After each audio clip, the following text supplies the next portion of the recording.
Welcome back to Financial Clarity for Doctors, everyone. This is Rachelle Vanderzanden here with Corey Janoff. Hey, yo. Yep. And we are heading into the holidays. It's really exciting. I think for most people, it's a fairly joyful time, but then there can be a combo of stress with family stuff and cold and flu season and gift giving and anxiety about gift giving and all of those kinds of things. Or maybe that's just me. But on top of that, I think a lot of people have some real financial stress right now. Like, not everyone. I think some people are fortunate that you just don't have to worry about it at all. But inflation has been quite high for a while. We're still adjusting to the new prices. It's not as bad now, but the prices have increased a lot. And then on top of that, a lot of folks have student loan payments resuming, which can feel a little bit overwhelming when you haven't had to do that for 3.5 years. So that can be a big adjustment potentially. So this will have a big impact on cash flow if you're experiencing all of those things. And we really don't want gift giving and the holidays and things like that to be stressful because of money, or there shouldn't be extra stress because of money. It should kind of be what it is. And I think that if we approach gift giving in a really thoughtful way, hopefully it doesn't contribute to that financial stress. Hopefully we can kind of mitigate that a little bit. So today we're going to talk through some ideas. We've done a holiday episode in the past. I think we're going to get into a little bit more today and also talk about charitable giving for those of you who are not feeling too crunched financially and really want that to be a part of your plan. So to start, I think we're going to talk about the gifts because, I don't know, maybe it's a little more fun. And then we'll talk a little bit about charitable giving as well. Yeah, and kind of break it down by who we're giving stuff to. But regardless, if we're exchanging gifts, because that's generally what adults do, it's not a one-way gift deal sometimes. But yeah, I think the biggest thing is establishing reasonable expectations. We've done an episode in the past about reality minus expectations equals satisfaction. If you expect an awesome gift, but you get a not so awesome gift, you're disappointed. But if you expect a not so awesome gift and you get a okay gift, you're like, all right, that was better than I expected. And you're maybe extravagant versus modest is hopefully your gift is awesome no matter what the size or shape or whatever it is. But exactly. But yeah, I mean, if you're, exchanging gifts with your family and you think everyone's going to spend $100 on the other person and you get a $20 gift, but you spent 120 on your sibling, all right, you're kind of feeling like you got the short straw in that arrangement. You gave a nicer gift than you received. So talk with your family, talk with your friends. Are we exchanging gifts? If so, how much do we want to spend? Either set a price limit or a thing limit, quantity. If it's with kids too, hey, we're not getting more than 3 toys for the kids. All right. I don't want 30 new toys that I'm going to step on and slip on and be annoyed with in our house. So, and throw away in a month. Yeah. Yeah. Exactly. Yeah. We don't have any hard and fast rules for you, to each their own. But I think coming to setting those expectations is helpful to, one, avoid conflicts and also keep the monetary costs in check as well. And then hopefully just eliminate stress. You kind of know what to expect and what's expected of you just as importantly. Yeah. And I think the other thing is that it's important to know that you can adjust those expectations over time because sometimes it spirals out of control. Everyone every year is trying to one up the other person. Oh, they got me such a nice gift last year. I'm going to get them an even better gift this year. And then you can really create some outsized expectations that maybe you want to moderate at some point. And it doesn't even have to be about money. Sometimes it's just okay, there's 20 people in my extended family that I've now felt obligated to buy presents for. And that's a big time commitment to thoughtfully try to pick out presents for 20 different people, even if it's a $20 gift, that, just the time commitment itself can be fairly overwhelming. So sometimes we need to make some adjustments. And I think that this happened early on in my marriage where my husband honestly doesn't really think about buying gifts for his family. Like that's just not a thing that he's ever really thought about. I think it's partially because he's the youngest in the family. Like he was always just the one receiving gifts and didn't really worry about giving gifts too much. And so then when I came in, it was like everyone was getting gifts and like he didn't bring anything to the table. And I was like, we got to step up our game. We need to bring gifts for everyone and just make this happen. And then I put all of that stress on myself to pick presents for every single one of his family members because he just wasn't going to do it. And it felt like an obligation, not like a fun thing, which is not where you want to be in the holidays. And honestly, I got to the point where I was like, if he doesn't feel an obligation to do this, why should I? And also, why are people giving us all of these presents that we don't really need and maybe even want?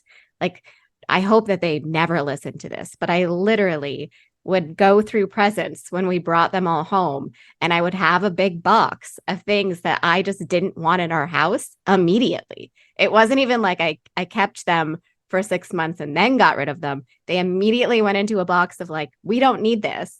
And sometimes I would save them and it would be like my white elephant present for next year for my family. It would be like this funny little like family reject box. Like, just all these little kitschy things that we didn't need in our house. And that felt like clutter to me. And so eventually we kind of had a conversation with his family about moderating the gift giving in general. Like, we don't need all of this stuff. I don't want you all to feel like you're obligated to buy us presents. I think that if we want to give some presents thoughtfully and like do that out of some love and kindness for our family, that's awesome. But please don't feel obligated to give us presents. We're not going to necessarily like bring presents for every person every year. Let's just let this be a little bit more casual and a little bit less stressful. And it's Yep. better. It's a lot better than it used to be. Yeah. Like maybe Rochelle and I are probably on the same boat here. Like if there's something we want or need, we buy it for Mm-hmm. ourselves throughout the year. So like come the holidays, we don't really need a ton of stuff. Granted, there are some things like, I need a new pair of ski pants. And, my dad through his job that he has can get a discount on a certain kind that I like.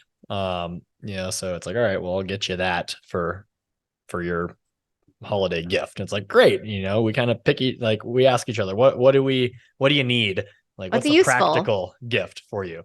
Which some people, like myself, enjoy practical gifts and want to give practical gifts. But I remember one time my parents were telling a story early in their relationship. My dad got a refrigerator for my mom for a birthday or holiday or whatever because she was saying they needed a new fridge or wanted a new fridge. And I guess my mom wasn't pleased with that because she wanted like a gift that was more fun and thoughtful than a practical That they refrigerator. were gonna buy anyway, Probably. realistically. So like again, yeah, expectations. Yes. But or the white, I like the white elephant, especially like with your family size, Rochelle. Like it'd be, it's Yeah. kind of crazy for everyone to get everyone else gifts. Just the time, the cost, the accounting. Like you need spreadsheets to keep track of everything. Where it's like, all right, everyone get one or two or three things, bring it, we'll throw it in the pot, and it'll be just the fun white elephant thing. Um, so a good one for friends too, if you're exchanging gifts with friends, which I don't really do a whole lot of friends gifting. Like every once in a while, if I see something that I think's cool that a friend will like, maybe I'll get it for them, but I don't expect something in return. I know Lindsay with one of her friends, um, they they they were getting together for one of their birthdays, and um, and Lindsay's like, "Oh, I need to bring something." I'm like, "What? You guys are grown-ups. You don't need to bring anything." She's like, "No, I have to get her something. It's her birthday." And she went and got like a small little house plant. I don't know, $20 for Oh, this that's little, sweet. succulent or something. And then on Lindsay's birthday, her friend got her a house plant, and they're like, "Great, let's just exchange house plants for our birthdays moving forward, and we'll accumulate house plants." So that's it's inexpensive, it's fun for them, but they kind of know what the expectation is now moving forward. Um, That's a great idea. I yeah, think, with friends, it kind of depends on your friend group a little bit. But I love that strategy of just, if if you want to buy presents for friends, if you see something that really makes you think of a friend, that's just like, oh man, this person would love that. Maybe you just buy it for them. And then you have it and you could either gift it to them just spontaneously, like, hey, I was on a trip and I saw this and it made me think of you, or you could save it for a special occasion. But I think that's how my friend group tends to work. It's like, oh, I saw this, I thought of you, I bought it. Maybe we save it for a birthday or whatever, but there's no expectation that we have presents. There's no expectation of giving or receiving. And when you do get something or give something, it's usually pretty thoughtful for that reason. Because I think when we're creating an obligation to give gifts, sometimes we have a hard time being thoughtful because it's not like we have all the time in the world to just look around at all the shops to see something that you think they would really love. And then you end up buying things that, maybe no one really wants or needs, honestly. But it is a slippery slope because if you start with just doing kind of the random, spontaneous, thoughtful gifts, if it becomes more consistent, then it almost turns into an obligation. So Mm-hmm. that's where the communication is key with any relationship. Communicate, over communicate if you have to, but make sure Mm-hmm. everyone knows what the expectations are, what the wants and needs are.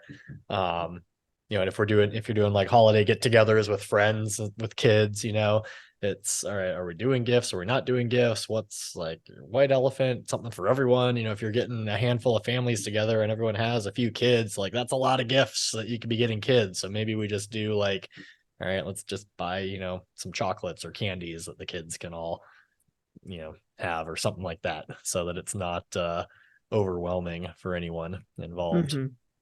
Yeah. Or like a new game that they can open up together and like all play. Like there's lots of little things that you can think about doing. But I think kids are an interesting part of this because I think they are the ones that we think of as this, Christmas, especially being four, there's this certain amount of magic that's really exciting. My daughter actually thinks that the holiday season basically starts mid October because that's when her birthday is. And she just takes it straight through and loves every second of it, especially Halloween, but then she loves all the rest of the holidays also. So it's a big deal here. And we've had a hard time kind of keeping expectations reasonable because she's so easy to buy for. Like she loves everything that you give her. And she's such a like happy recipient of gifts that it makes you want to give her more gifts. But we also, we talk a lot about like we don't need a lot of things to be happy, and that's like an expectation that I really want her to internalize a little bit just so that she knows she doesn't have to have a lot of stuff to be happy. And also, I hate stepping on the toys too, Corey. And all the little toys that just go in the trash like 3 months later drive me crazy. Does she So at we least pick definitely, up her toys though? no, no. Yeah. I mean, Okay. maybe once every 2 weeks for room is clean. And it's like we have to give her a little extra motivation. I guess once in a while, she keeps on top of it for like a week. But our problem is definitely Legos right now, which she will take out and play with. And then she's continuously playing with them. It's like, Mom, I'm not done yet. Mom, I'm not done yet because she's continuously playing with them, which is a great excuse to not put them away ever. So there's that. But And then they end up in different rooms in the house because they're continuously playing with them in whatever no, room they go to. no, it doesn't happen in our house Oh, that's good. because the dogs will eat stuff. Ooh. So she has a very big incentive to keep the mess in her room at least, which is great. That's Yeah. what we need to do. Caddy, can you start eating the kids' toys so they put them away? Maybe. She's right below my desk right now with a Yeah. sock in her mouth. She doesn't eat You the just need a socks. puppy. She You just just need a carries the socks as like a pacifier to get attention. Yeah, Maple does that too. Man, puppies. Yeah, but I think, setting reasonable expectations early with kids is really good. Like when they're little, they don't have high expectations. They have no idea what to expect. So if you don't overwhelm them with presents early, then, you can create a more reasonable expectation. The last thing you want is to raise like a Dudley Dursley, like on Harry Potter, where he's counting his presents and he's like, there's only 31. Last year I got 32. And then they have to promise to buy him two more presents. So now he has 33. No, we don't want that. We definitely don't want that. Or you So I nip it think, in the I have bud a, yeah, early. Be like, don't you ever say you didn't get enough presents, kid. no, or else we just start reducing the number of presents you get. But I do like to think, like, ask myself some questions when I'm trying to buy for Colette or for other kids. But it's like, how much do I think they're going to play with this? How long do I think it's going to last? Is this going to be a thing that she enjoys for a couple of months or a couple of years? When they're done with it, is it something that someone else will be able to use? Like, is it something that's fairly durable so I can, hand it off to someone else later in life? And then also, there's other things that are not like solid objects, experiences and things like that. Like, what kind of memories are we building with this gift? Is this something that's going to be really good for her? We're actually probably going to buy her like a punch pass for this bouldering gym for this Christmas. And that'll make her so happy because we don't go there often enough. Like, she asks to go there quite frequently, but also I think she would ask more if she was thinking about it more. And so it's just this idea of like, okay, we're going to do this more this year. We're going to make this happen for you because you love it so much. And that's Yeah. like one of those things that's like good for her. She loves it, gets everyone out of the house. Like, I love those kinds of things so much. Yeah, I think I like that the experiences over the toys that are gonna be broken or in the trash a few months later. Mm-hmm. Like and ask your kids too, like, hey, would you rather do this or would you rather get a thing? And like with Camden for his birthday, it's like, hey, do you want to have a birthday party with your friends or do you want to go for the weekend to Sun River and ride bikes and whatever? And he's like, let's go to Sun River. I'm like, all right, Yeah. let's do it. Last year, Colette, we let her basically decide if we were going to get a puppy or not. We were like, hey, so we're thinking about getting a second dog. We think that our first dog would really like that. And it would be fun to have another puppy. But realistically, that means, we're probably not going to go on a trip this winter because puppies are a lot of work. And also, like there's a lot of costs associated with getting the puppy, all the original vet bills and all that kind of stuff. And it seemed like a pretty even trade off. So I was like, would you rather get the puppy or would you rather like go on a trip? And she was like, definitely the puppy. Let's get a puppy. And it's cool to like be able to involve kids in those kinds of decisions when they get to the point where they have some thoughts about it. Yeah. Now, when your kids, so Rochelle and I have relatively young children, but as your kids get older and into adulthood, I think the the communication expectations. What do we need? What do we want? Do we even want to do gifts? But estate planning can come into play here. There are folks that want to make significant monetary gifts to their children just because they can and want to help out, but also like there are some tax benefits in the long run to reducing the size of your estate. Because when you die, if you're worth over a certain amount, the government taxes you. And there's a federal tax, and in some states, there's also a state tax. And you can gift, a pretty significant amount in your lifetime without any tax implications. So, either we hoard it all until death, and then some of it becomes taxable when our kids receive it, or we gradually give them some money over the years, and then they don't have as big of an inheritance when we die, but it's potentially a tax-free inheritance at that point. So, any one individual is allowed to gift up to $17,000 this year to another individual without any tax ramifications, or and then next year I think it's 18,000. If you're going to give more than that, you have to fill out a gift tax form with your tax return, and then the excess amount above that goes against your lifetime exclusion. So you have an annual exclusion and you have a lifetime exclusion.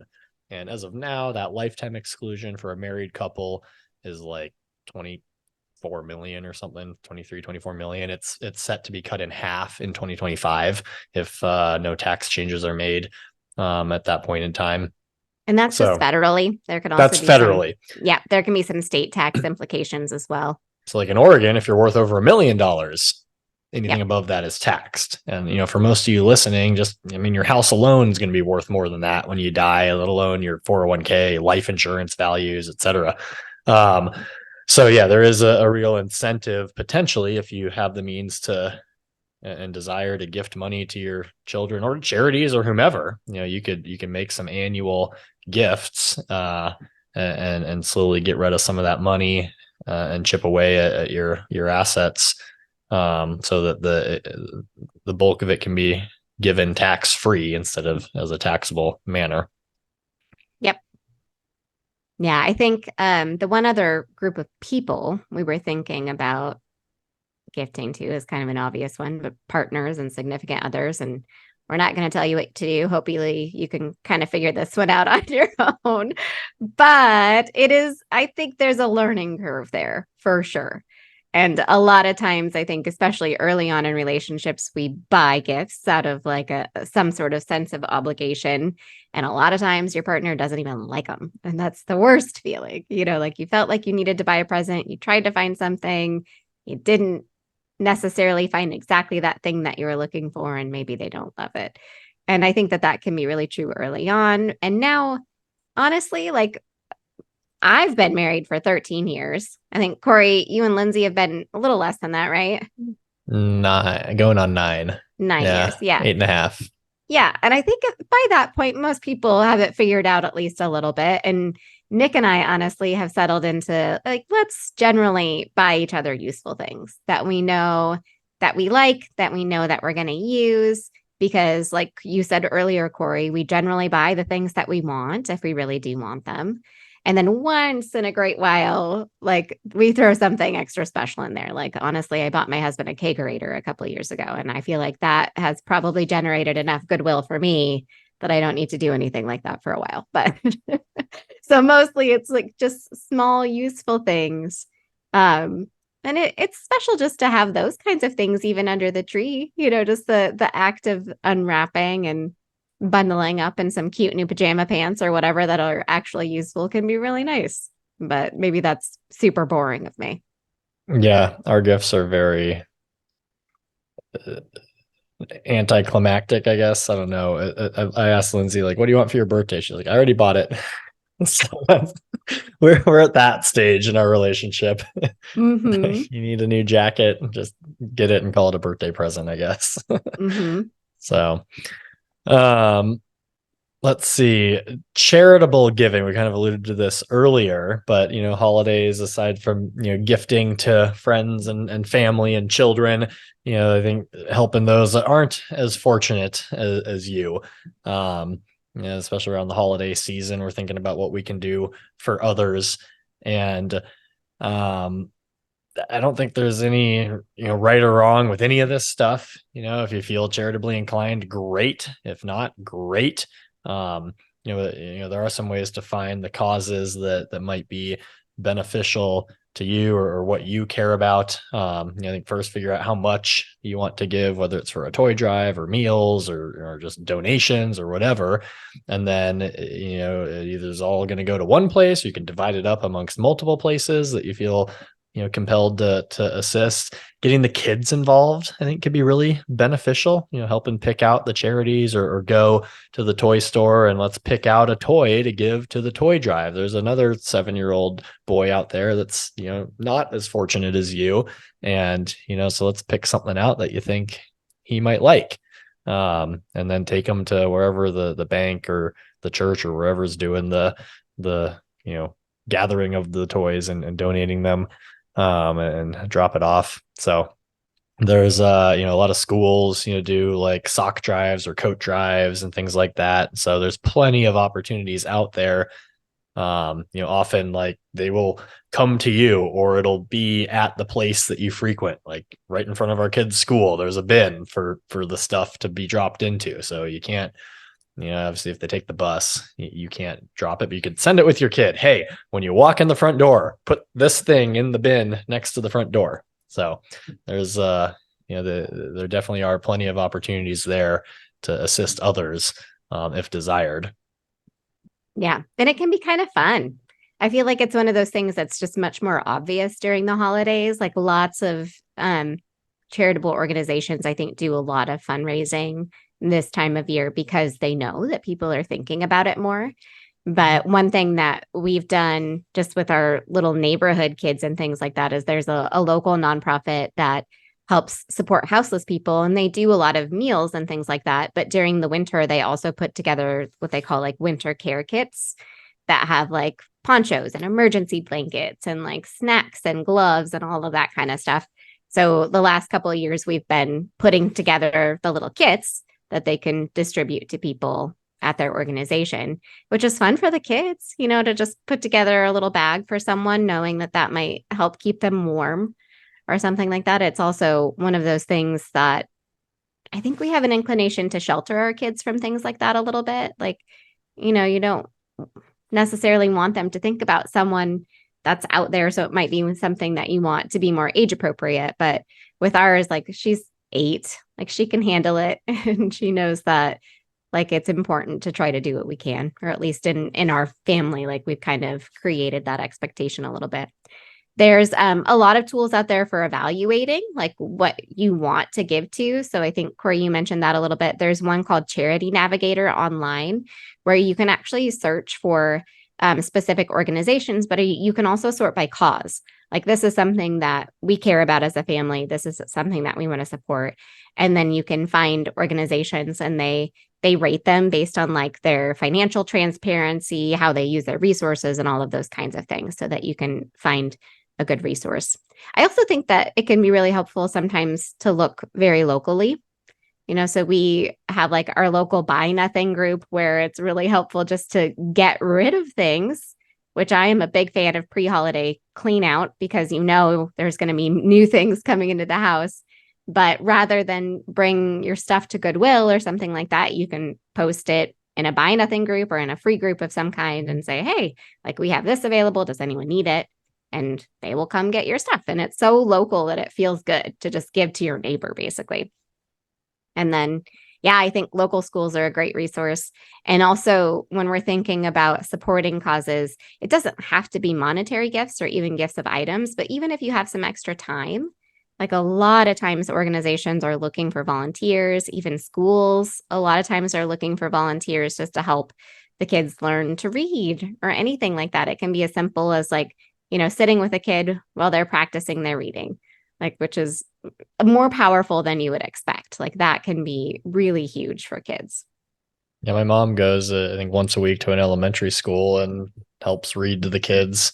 Yeah, I mean, I think all schools have some volunteers that they could use. There's also like the food banks, especially this time of year, they Mhm. get a lot of food donations. They need help sorting them and packing them and things. So like you could find your local food bank and ask about volunteer hours and they, have sign up sheets and you can go during designated times and they'll put you to work. Like, all right, we need, these hundreds of cans of soup sorted and put in these boxes, or we need these, tons of rolled oats, put in, 3-pound plastic bags and, or whatever, and then put in this bin over here so they can distribute to the various places.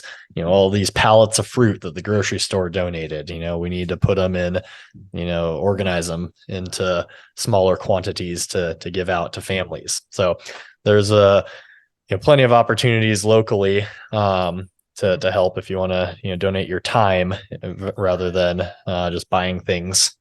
So Yep, absolutely. And obviously, like not everyone has that kind of time. That's just one of those things where if you have time, someone will put you to work if you want to do that. I think like the point of this episode is long story short, like don't stretch yourself thin trying to do too much for people because they don't want that either. Whether it's your family or friends, like they don't want you spending more than you can afford or spending more time and mental energy than you really have to give gifts that they don't necessarily need. So if you have the time and the money and the energy to give gifts thoughtfully and give to every person in your circle, like that's awesome. I think there's some people that really, really enjoy that as well. And I think that that's fine. But, don't do it for people without thinking about how it's affecting you and whether or not it's really the best use of everyone's time and resources. I heard a great quote not too long ago as I think about raising kids that kind of holds true with this, with, gift giving and spending time with family around the holidays is quantity time matters more than quality time. We focus so much on, all right, let's make sure we're doing something awesome and memorable. But at the end of the day, like, if it's your family, they probably just care about spending time with you. It doesn't really necessarily matter what you're doing. So rather than, an alternative to spending all the hours shopping for gifts, maybe we just say, hey, forget gifts this year. Let's just go do something cool together or all hang out for a potluck at the house, and make that the memorable activity rather than just coming together for a couple hours to exchange gifts. Let's just spend the whole day together instead and not do Hmm. the gift giving piece of it. So Yeah. there's some ideas there. Yep. Yeah, I think that time is definitely more valuable than anything, anything else. Maybe a little cheesy, like so many things that we say on this podcast. But Yeah, but I hope you all enjoy your holidays. I hope that it's wonderful and that it is less stress. There's always some stress for everyone in some way, but I hope it's not terribly stressful and I hope you enjoy your time. absolutely. Well, have a good one. We'll see you next time.